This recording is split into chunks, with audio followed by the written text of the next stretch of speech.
कहते हैं कि उम्र थका नहीं सकती और ठोकरें गिरा नहीं सकती। उम्र थका नहीं सकती, ठोकरें गिरा नहीं सकती। अगर जिद हो जीत जाने की तो दोस्तों परिस्थितियां भी आपको हरा नहीं सकती। नमस्कार दोस्तों, मैं मनोज एक बार फिर से आप सभी का स्वागत करता हूं आपके अपने इस चैनल पर। दोस्तों, हम अलग अलग टॉपिक्स के अलग अलग बिंदुओं के साथ में आपके साथ में चर्चा करते रहे हैं। आज आज हम बात कर रहे हैं एक ऐसे विशेष टॉपिक की जो न केवल राजस्थान लेवल की एग्जाम में बल्कि हम जो भी सेंट्रल लेवल की भी एग्जाम की तैयारी करते हैं उनके लिए भी एक महत्वपूर्ण टॉपिक है। हाँ दोस्तों, इस टॉपिक का नाम है आधुनिक भारत का इतिहास। आधुनिक भारत के इतिहास की अगर हम बात करें तो किस तरीके से क्वेश्चन बनते हैं, जैसे कि हम बात करें आधुनिक भारत में जो विदेशी कंपनियां हैं उनका आगमन हो गया था। तो सबसे जो पहला बिंदु हम इसके अंतर्गत बात करेंगे, भारत में विदेशी कंपनियों का आगमन।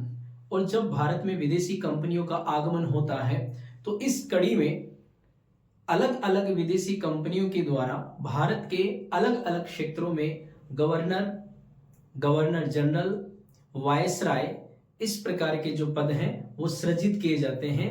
और हमारा जो दूसरा महत्वपूर्ण बिंदु इसके अंतर्गत बनने वाला है वो है भारत में गवर्नर जनरल और वायसराय।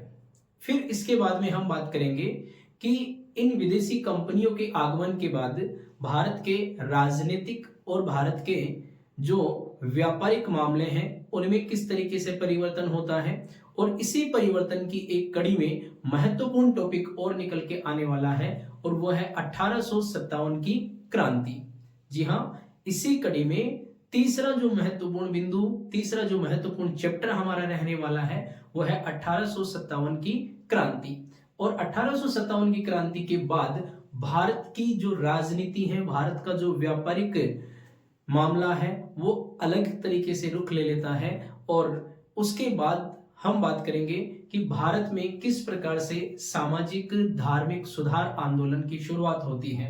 जी हाँ, आप लोगों को कमेंट करके बताना है कि भारतीय पुनर्जागरण का पिता किसे कहते हैं। ठीक है, तो सामाजिक धार्मिक सुधार के क्षेत्र में अलग अलग प्रकार से परिवर्तन हम देखेंगे। उसके बाद इसी कड़ी में एक और टॉपिक आ जाता है भारतीय राष्ट्रीय कांग्रेस।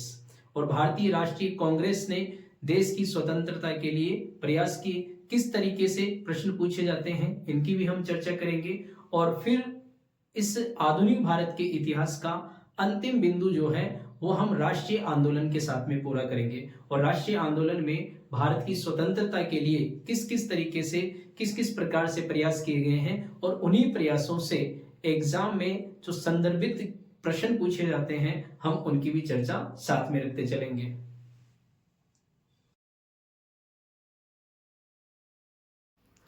तो स्क्रीन पर आप देख सकते हैं आधुनिक भारत के इतिहास में ये 6 महत्वपूर्ण बिंदु हैं। और इन्हीं 6 महत्वपूर्ण बिंदुओं पर अब हम आने वाली क्लास में आप सभी विद्यार्थियों के साथ में चर्चा करने वाले हैं। दोस्तों, हमारा पहला जो बिंदु है वो भारत में विदेशी कंपनी का आगमन रहेगा।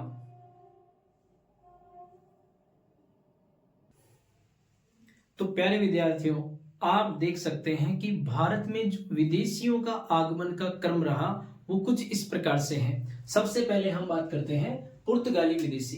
पुर्तगाली विदेशियों के आगमन की अगर हम बात करें तो वर्ष 1498 ईस्वी में पुर्तगाली सबसे पहले भारत में आते हैं। और पुर्तगालियों में पहला जो पुर्तगाली नाविक है वो आता है वास्को डिगामा। और वास्को डिगामा राजा जमोरिन के काल में केरल रियासत के कालीकट बंदरगाह पर सबसे पहले पहुंचा था और यहीं से उसने मसालों का व्यापार शुरू किया। इसी कड़ी में भारत आने वाले जो दूसरे विदेशी हैं ये आते हैं डच। और डच लगभग 1595 ईस्वी में भारत में आगमन करते हैं। डचों के बाद भारत आने वाले जो तीसरे विदेशी हैं, ये तीसरे विदेशी आते हैं ब्रिटिश यानी कि अंग्रेज। जनरली हम यही बात करते हैं कि British east India company Bharat में आती है, जबकि ये जितने भी विदेशी हुकूमतें हैं, इन सभी हुकूमतों ने भारत में कहीं ना कहीं एक व्यापारिक केंद्र स्थापित किया था। लेकिन अगर हम वर्चस्व की बात करें, अगर हम सबसे ज्यादा व्यापारिक जो कार्यक्रम रहे हैं उनकी बात करें, तो ये ब्रिटिश ईस्ट इंडिया कंपनी के द्वारा भारत में किए गए। अंग्रेजों का जो आगमन रहा वो वर्ष 1600 ईस्वी में, 31 दिसंबर 1600 ईस्वी को ईस्ट इंडिया कंपनी का गठन किया जाता है और ईस्ट इंडिया कंपनी भारत में लगभग 15 वर्ष के व्यापारिक उद्देश्य के साथ में आती है। अंग्रेजों के बाद अगर हम बात करें तो भारत आने वाले डेनिस, ये चौथे क्रम के विदेशी हो जाते हैं जिन्होंने वर्ष 1616 ईस्वी में भारत में आगमन कर लिया था। और इन डेनिस विदेशियों के बाद भारत आने वाले अगले जो विदेशी हैं वो हो जाते हैं फ्रांसीसी। और वर्ष 1664 में इन फ्रांसीसियों का आगमन हमारे भारत में होता है। और अगली कड़ी में अगर हम बात करते हैं तो स्वीडिश जो लोग हैं ये वर्ष 1731 में भारत में आ जाते हैं। ठीक है दोस्तों, अब अगर हम बात करें कि ये तो भारत में विदेशियों के आगमन का क्रम है, लेकिन विद्यार्थियों क्वेश्चन ये भी पूछा जा सकता है कि कंपनी के आगमन का, कंपनी के गठन का, भारत में कंपनी की स्थापना का क्रम क्या रहा होगा।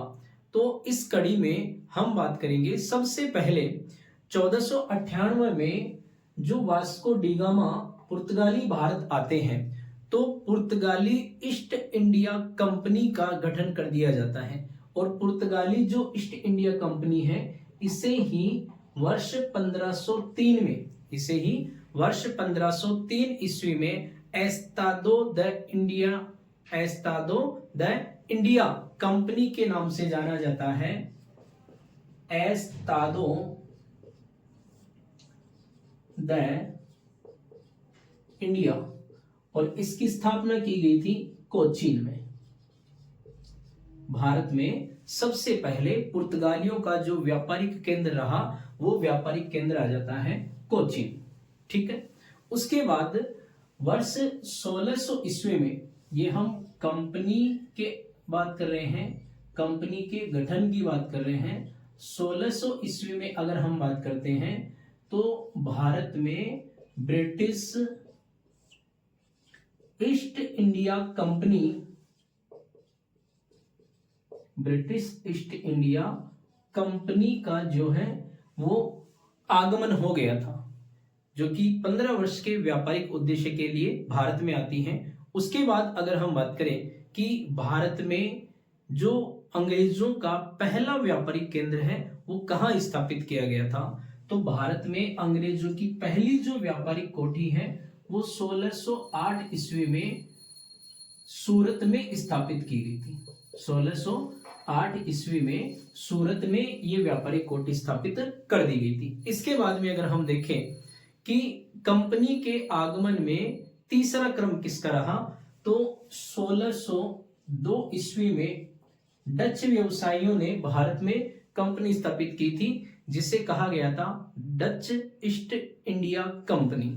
ठीक है, डच ईस्ट इंडिया कंपनी। और डच ईस्ट इंडिया कंपनी की अगर हम बात करें तो ये मसूलीपट्टनम, ये स्थापित की गई थी मसूलीपट्टनम में। ठीक है, इस प्रकार से ये तो हो जाता है कंपनियों के स्थापना का क्रम। और यहां हमने बात कर लिया है विदेशियों के आगमन का क्रम। इन सभी में अगर महत्वपूर्ण कोई प्रश्न लेके आते हैं तो वो ब्रिटिश ईस्ट इंडिया कंपनी है। ब्रिटिश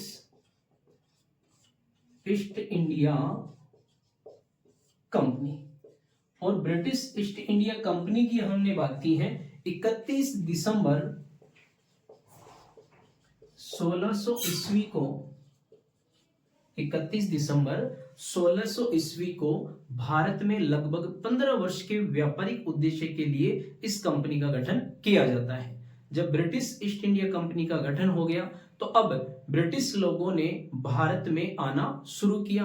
और भारत में सबसे पहले अगर हम ब्रिटिश राजदूत की बात करते हैं, ब्रिटिश राजदूत की बात करते हैं, भारत आने वाला, व्यापार की अनुमति के लिए आने वाला पहला जो राजदूत है वो कौन था?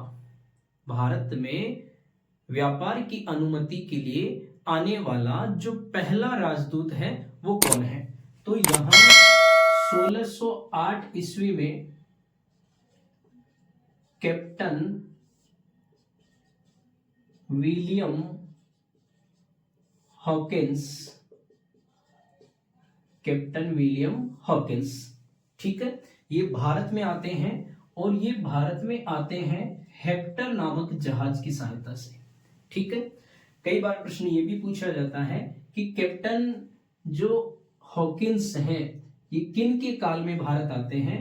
तो भारत में ये जहांगीर के शासनकाल में, जहांगीर के शासनकाल में ये भारत आते हैं और आगरा दरबार में ये जहांगीर से मुलाकात करते हैं, ठीक है।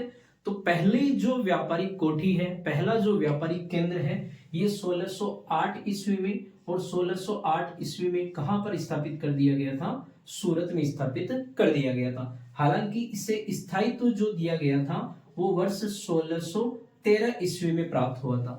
1608 में स्थापित पहला जो व्यापारिक केंद्र है इसे वर्ष 1613 ईस्वी में स्थायित्व प्राप्त हो गया था, ठीक है।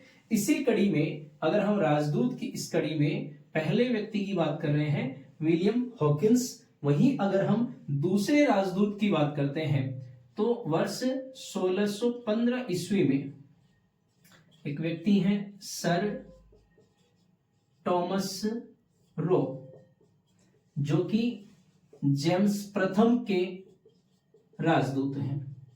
जेम्स प्रथम के राजदूत सर टॉमस रो 1615 ईस्वी में ये भारत आते हैं और ये भारत आने वाले दूसरे राजदूत हो जाते हैं। इसी कड़ी में अगर हम देखें कि जो कैप्टन विलियम हॉकिंस है ये जहांगीर के शासनकाल में आए थे, तो सर टॉमस रो किनके शासनकाल में आए थे? ये भी जहांगीर के शासनकाल में ही, जहांगीर के काल में ही ये भारत आते हैं, ठीक है। और जहांगीर के काल में ये भारत आने के बाद राजस्थान के अजमेर में अजमेर दुर्ग, कहां?